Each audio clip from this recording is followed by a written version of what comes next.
Ẹ káàbọ̀ sí orí ìkànnì yìí níbi tí a ti ń sọ àwọn ìròyìn tó jẹ́ òtítọ́ gẹ́gẹ́ bí ẹ ṣe mọ̀ wípé a ò ní sọ ìròyìn tí kò kí ń ṣe òtítọ́. Àwọn ohun tó ń lọ ní orílẹ̀-èdè wa tí a lè fi kọ́gbọ́n, àwọn oríṣiríṣi àṣírí ló wà nínú fídíò yìí. Ẹ bá mi like, comment, share, subscribe. Ẹ wá kan fìdílé ká jọ wo fídíò yìí.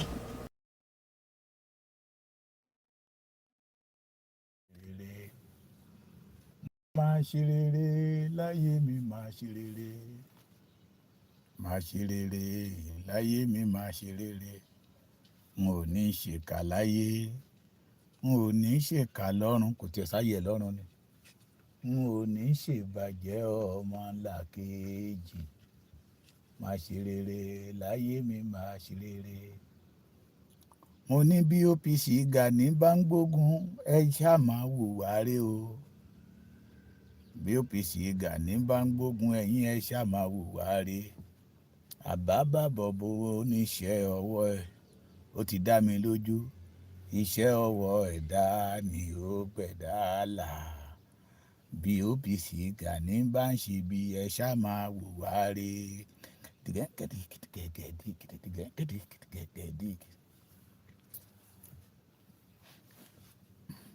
Ọgbọ́n jagbára lọ. Ọgbọ́n ó jagbára lọ. Làwọn bàbá wa fi máa ń sọ wípé alágbára tí ò lérò bàbá ọ̀lẹ. I love you too, sir. Bàbá mi Sulaiman. I love you Ọlásẹ̀yìndé Ọmọnìyí. Ẹ ṣé gan. Ọgbọ́n ju agbára lọ. Alágbára tí ò lérò bàbá ọ̀lẹ ni. Àwọn àgbà àjọ̀hún àná wọn ní ẹja fi ọgbọ́n kún agbára. Wọ́n ní ìrò mi tó ń jó, onílù ẹ̀ ń bẹ létí omi, ó bẹ nísàlẹ̀ odò tí ń lù ó fún. Ó máa ṣe o. Wọ́n ní lágbájá ò kàwé, ẹ má jẹ́ ń lo lágbájá. Wọ́n ní Sunday Igboho ò kàwé. Wọ́n ní illiteracy ní Sunday ọmọ Adéyẹmọ Igboho ṣá. Ṣùgbọ́n ọgbọ́n tí ń bẹ lórí Sunday Igboho ó ju ti baba ńlá baba wọn lọ. Ìmọ̀ tí Sunday Igboho ní, àwọn tán sọ pé wọ́n kàwé, ṣé wọ́n ní? Wọ́n ní nínú ìwà àti nínú ìṣe àtọgbọ́n ní Yorùbá ti máa ń mọ ọmọlúàbí. Wọ́n lè jáde nílé eré. Ẹ wo bó ṣe gbé ọ̀rọ̀ yẹn kalẹ̀. Ó dẹ̀ tó, ó tó. Alábàjọ táwọn bàbá wa jọ̀wọ́n àná fi máa ń sọ wípé ọ̀tọ̀ lọ́gbọ́n ìwé, ọ̀tọ̀ lọ́gbọ́n ìwé, ọ̀tọ̀ lọ́gbọ́n abínibí, ọ̀tọ̀ lọ́gbọ́n àmútọ̀runwá, òun là ń pè ní abínibí. Ọ̀tọ̀ ni ọgbọ́n ìdílé tènìyàn ti jáde pé ká kọ́mọ kó gbẹ̀kọ́. Bẹ́ẹ̀ dẹ̀ ni ọ̀pọ̀lọpọ̀ ló jáde nílé eré tá a kọ́ tí ò gbẹ́kọ́. Àwọn kan wà wọ́n máa sọ wípé wọ́n ní ọmọ yẹn sọ̀rọ̀ làákàyè, ó sọ̀rọ̀ ọlọ́gbọ́n. Wọ́n ní ẹ mọ ìdílé ibi tó ti jáde wá ni, ẹ mọ ọmọdé tó ń ṣe ni. Ẹlòmíì á jáde wọ́n ní ẹ má dá lóhùn. Ọmọ oníbìníran dẹ̀ ni o. Nídìílé bàbá ó ní bíbí ire o, nídìílé ìyá ó ní bíbí ire o. Àmọ́ bí tó ti yà ó, àmọ́ bí tó ti rí ìwà burúkú, ìwà garamanyan tó wù yìí, ìwà papanlágí. Irú àwọn bẹ́ẹ̀ la máa ń sọ wípé kò jọ ìyá, kò jọ bàbá. Àbí bẹ́ẹ̀ kọ́? Ìwà dẹ̀rẹ̀ ní júwe èèyàn láwùjọ. Sunday Igboho gbọ́n, ó gbọ́n, ó lọ́gbọ́n, ó lọ́gbọ́n tìdílé, ó tún lọ́gbọ́n àmútọ̀runwá. Ó lè má lọ́gbọ́n ti education, ìwé. Olórin kẹ́kọ̀ọ́ ń jọ̀wọ́ àná ní grammar not my language. Àbáwo ẹ mọ̀ pé Ọlọ́run ò fún mi lẹ́bùn orin kíkọ, èmi lèmi ń fọ́ọ̀sì ara mi láti kọrin. Àwa kan wà á lọ sí yunifásitì, but we went to the University of Tailoring. Kí tí lọ odidi aṣọ lẹ máa gbé wá sọ́dọ̀ tailor. Tẹ́ ẹ bá débi títí lọ tí ń gé aṣọ yín, ẹ fẹ́ lè ṣépè fún, á dẹ̀ tó papọ̀, á ṣe wọ̀ fún yín. Ọgbọ́n kan náà nìyẹn. arìndè kì í kọ́ télọ̀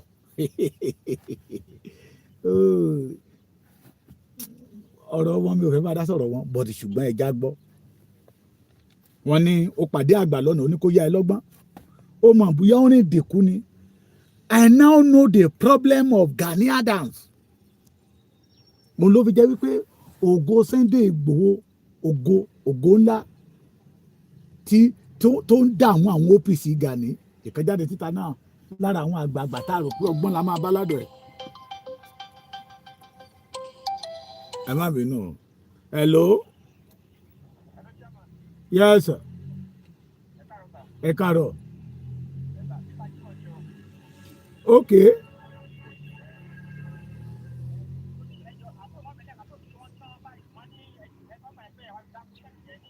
Bẹ́ẹ̀ni ẹ jọ̀ọ́ ẹ pè mí nírọ̀lẹ́ Okay.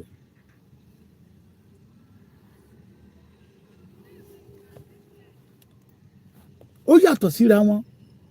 Sunday Igboho ògo ńlá tí ń dààmú Gani Adams àtàwọn ìsọ̀gbè tó ń tẹ̀lé lẹ́yìn.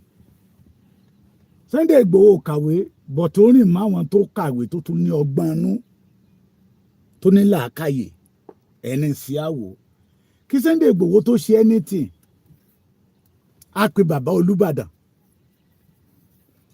kọ́mọdé yẹmọ tó ṣe nǹkan kan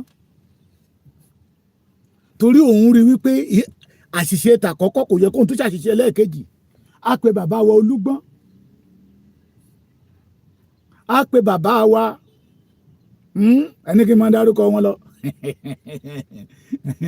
ẹ̀ẹ́tẹ́tí pọ̀ ẹ̀fẹ́ máa jí Sunday Igboho wò àwọn tí ò lọ́gbọ́n tó pera wọn lọ́lọ́gbọ́n á pe àwọn ọ̀tọ̀kùlú pé sà nǹkan báyìí la fẹ́ ṣe rìn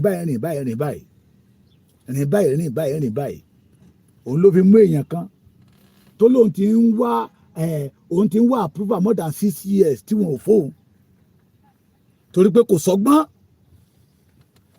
and they did not have anything to offer the Yoruba race. Bàbá mi àti ìsìgbàdé ṣeré mo pè yín lánàá kò wọlé adára fún yín ìníwá yín tí ojú òní tì yín. Mo wá jókòó what is the problem of Gani that he did not achieve anything? Mo wá rí bàbá kan tó wá jáde síta nígbà tó ju ọmọ Yorùbá kan sómi ní Bàdágìrì nígbà tí kìnìún kan ṣẹlẹ̀ ní Ìdí Àràbà a jẹ́ wípé Ààrẹ Ọ̀nà Kakanfò of Lagos nìkan lè jẹ́ nìyẹn a jẹ́ wípé OPC Lagos nìkan ló wà lọ́wọ́ yín nìyẹn why are you calling yourself OPC of Yoruba land? Why are you calling yourself Ààrẹ Ọ̀nà Kakanfò of Yoruba land? Why are you calling yourself the Olórí Ògo of Yorubas? Èkó nìkan dúró ṣé àwọn ará Èkó gan lè pè yẹn ní achievement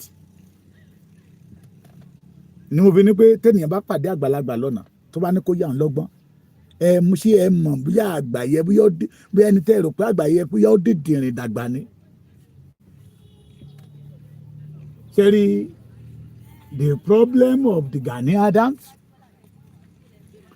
is those people that surrounding him. Although àwọn náà ọgbọ́n jìbìtì tánjọ́ lò tánjọ́ gba ìpín onípín lọ́wọ́ àwọn tó ní nǹkan ní ò jẹ́ kí làákàyè wọn ṣiṣẹ́ lára àwọn náà jọ lò tán lọ́wọ́ àwọn bàbá fẹ́ẹ́ di fashion sẹ́yìn. Lẹ́mi wa tẹ́ bá wo program bàbá yẹn rí pé ó ti sọ̀rọ̀ náà láàárọ̀ yìí mo ní píṣọ̀ àwọn ń bíbà yìí tàbá ní a ní orú àwọn ilé yìí tẹ́nìyàn bá dẹ́gbẹ́lẹ̀ tó bá forú àwọn ilé jẹ́ bàbá ìsàlẹ̀ ẹgbẹ́ bàbá ńlá fẹ́lẹ́ ni wọn àní kò ní sí àṣeyọrí kankan fún wọn. Tẹ́nìyàn bá lóun dẹ́gbẹ́lẹ̀ orú orí bàbá ilé yìí pé ara àwọn bàbá ìsàlẹ̀ ẹ̀ ní ẹ rí i pé kò ní sí àṣeyọrí kankan fi irú ẹgbẹ́ bẹ̀. Kéèyàn ló ń dẹ́gbẹ́lẹ̀ ni o òun dẹ́gbẹ́lẹ̀ ẹ gbọ́ èèyàn wá dẹ́gbẹ́lẹ̀ ó wá fẹlẹ́ jẹ bàrẹ̀ jíròrò adviser àbí ṣe bí ìròrò yes adviser ọmọ bàbá eléwúrẹ́ tí ń di ewúrẹ́ lọ́dẹ òmu kí lẹ rò kó wà nínú ọpọlọ yìí ọpọlọ eléyìí kí lẹ rò kó wà nínú ọpọlọ eléyìí ọmọ kékeré ni o agbádá sọmí darúgbó ni o kí lẹ rò pé ó wà nínú ọpọlọ eléyìí this is dada àsìkò láyé tí àwọn ọmọ ọdẹ òmu ló pè mí pé bàbá ẹ̀ máa ń jí ewúrẹ́ ni ní ọdẹ òmu so tẹ́nìyàn wá dá ẹgbẹ́ kan lẹ̀ kó wá irú àwọn eléyìí jẹ́ adviser ẹ ti gbọ́ ọ̀rọ̀ tí lè sọ síta ọ̀rọ̀ òpònú ni.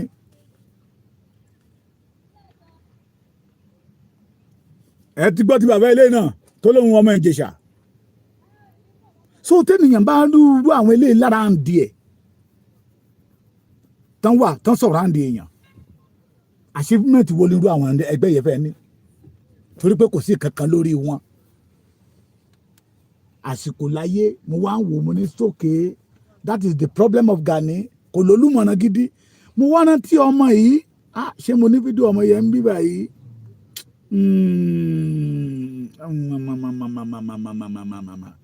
ara kaporo gogogogogogogo ṣó wà ń bí báyìí àmọ́ èdè sí níbẹ̀ yìí o lódùmarè kò sí ń bí báyìí ọmọ tó sọ wípé adviser àwọn Gani lòun fẹ́ rí níbi tẹ́lẹ̀ bá ti wà náà tó ń pera ní àwọn àgbà ẹgbẹ́ OPC àwọn tó jọyìn OPC lánàá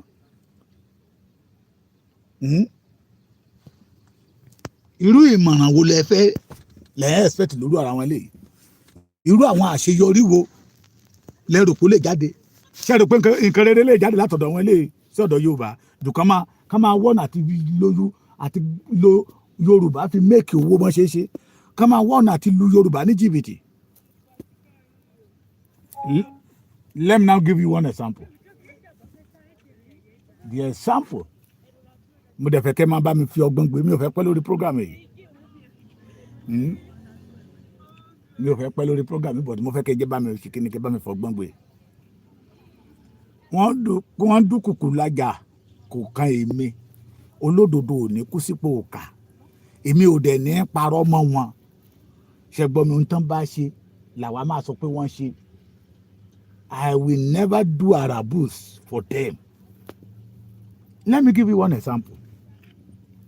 Gani jáde ó ní initiative so correct initiate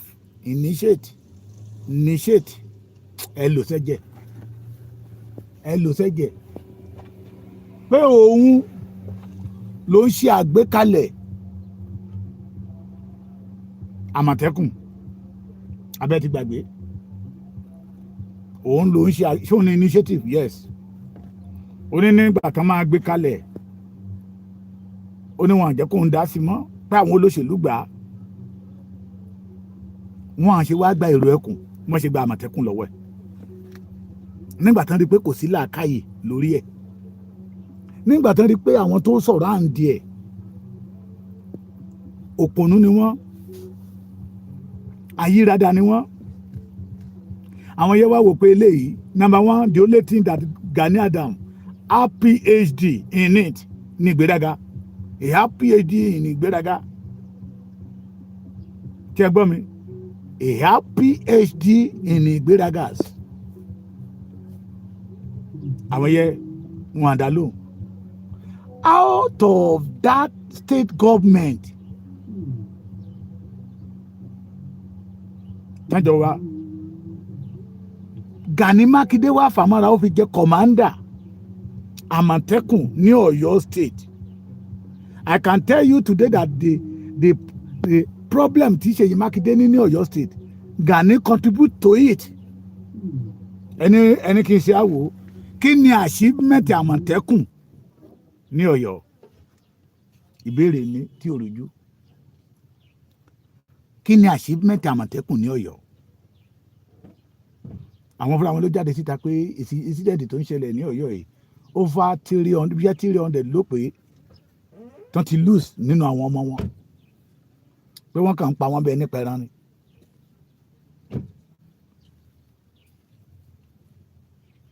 ẹni tí wọ́n fi jẹ́ kọ̀mándà Àmọ̀tẹ́kùn ní Ọ̀yọ́ tí wọn ò lè record success ẹyọ kan ó dẹ̀ ń pèrè àlè lórí ogun gbogbo ilẹ̀ Yorùbá káàpàtà stéètì tó ń kílèmù pé òun ti wá stéètì tó ti dàgbà ní Ondo state tán dàgbà ní Ondo state is not from Ondo but mo lè sọ pé Ondo náà bí sí but origin is from Tapa ìyẹn Gani Adams. Nígbà tán dá Àmọ̀tẹ́kùn lẹ̀ nígbà tán dá Àmọ̀tẹ́kùn lẹ̀ ní Èkìtì níbẹ̀ lára àwọn tó jẹ́ general retired general officer náà lọ mú pé come ahead ògo ni ẹ nígbà tó wà ní service ó perform excellent. I know the same thing from Ọ̀ṣun ó dáhùn pé ogun náà gbà á yes. Akérédolú ò ṣe mú Gani pé ó jọmọ Oǹdó kò jọmọ Oǹdó bọ̀ tó Oǹdó ló tọ́ dàgbà ìwọ náà yẹ máa bọ̀ wá lo experience tó need your knowledge láti mú Àmọ̀tẹ́kùn sókè but Akérédolú did not call him kò tí ẹ wo sáìdì ọ̀dọ̀ títí ẹ̀ àfi tá a bá máa tanra wa jẹ́ ní ilẹ̀ Yorùbá lẹ́nìí the state tí Àmọ̀tẹ́kùn ti perform excellent jù Oǹdó ni they perform excellent. Bóyá tí Akérédolú bá lọ mú Gani náà bóyá failure ni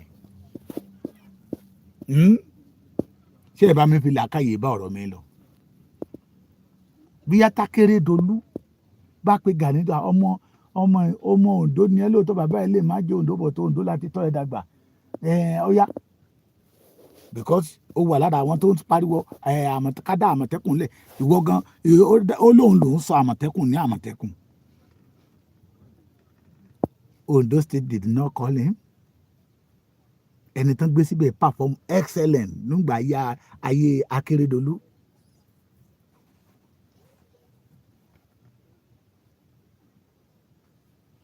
Ó perform excellent.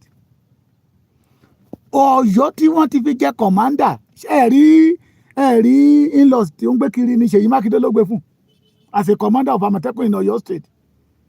Kí ni achievement yẹ ní Ọ̀yọ́? It is because he did not have olùmọ̀ràn gidi.